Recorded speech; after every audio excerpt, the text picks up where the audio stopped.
वैरागी बने तो जग छूटे, सन्यासी बने तो छूटे तन, महाकाल से प्रेम हो जाए तो छूटे आत्मा के सब बंधन। इस कथा में चिड़िया और शिवजी की कहानी मैं आप सभी को सुनाने वाली हूँ। अगर इस कहानी को सुन रहे हैं तो पूरा सुनिए। इस कथा को आधा अधूरा कर जाने की गलती मत करिएगा, क्योंकि इस पवित्र कथा को आधा अधूरा छोड़ने से आपको पाप लग सकता है। इसलिए इस कथा को पूरा सुनिए। एक चिड़िया जंगल में एक पेड़ पर रहती थी। जंगल बिल्कुल सूखा हुआ था, न घास, न पेड़, न फूल, न फल। जिस वृक्ष पर चिड़िया रहती थी उस पर भी सिर्फ सूखी टहनियाँ थी, पत्ते भी नहीं थे। चिड़िया वहीं रहकर हर समय शंकर भगवान का जाप और गुणगान करती रहती थी। एक बार नारद जी जंगल में होकर जा रहे थे।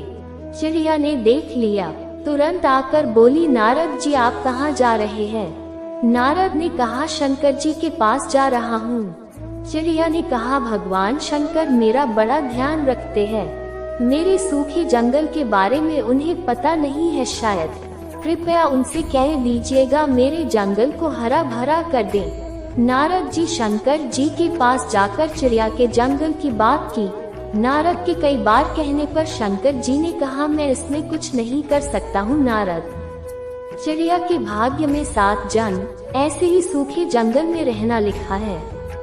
नारद कुछ नहीं बोले। कुछ समय बाद नारद जी फिर वहाँ से निकले तो देखा जंगल बिल्कुल बदला हुआ था। जंगल हरा भरा, हरी घास, फूल, फल लदे हुए थे। चिड़िया का पेड़ फूलों और फलों से लदा था। चिड़िया भी प्रेममग्न होकर पेड़ पर नाच रही थी। नारद जी ने सोचा, शंकर जी ने मुझसे झूठ बोला। नारद जी ने शंकर जी से जंगल के हरे भरे तथा चिड़िया के बारे में पूछा तो शंकर जी ने कहा कि मैंने चिड़िया को कभी कुछ नहीं दिया, फिर भी मेरा गुणगान करती रहती है। उसकी भक्ति, विश्वास और प्रेम की वजह से मुझे 7 जन्म काटकर सब चिड़िया को देना पड़ा। ऐसे दयालु है हमारे भोलेनाथ। अगर आप शिव का भक्त हैं तो चैनल को सब्सक्राइब कर लीजिए, क्योंकि आप शिव भक्त हैं तो शिव का अनादर न करें।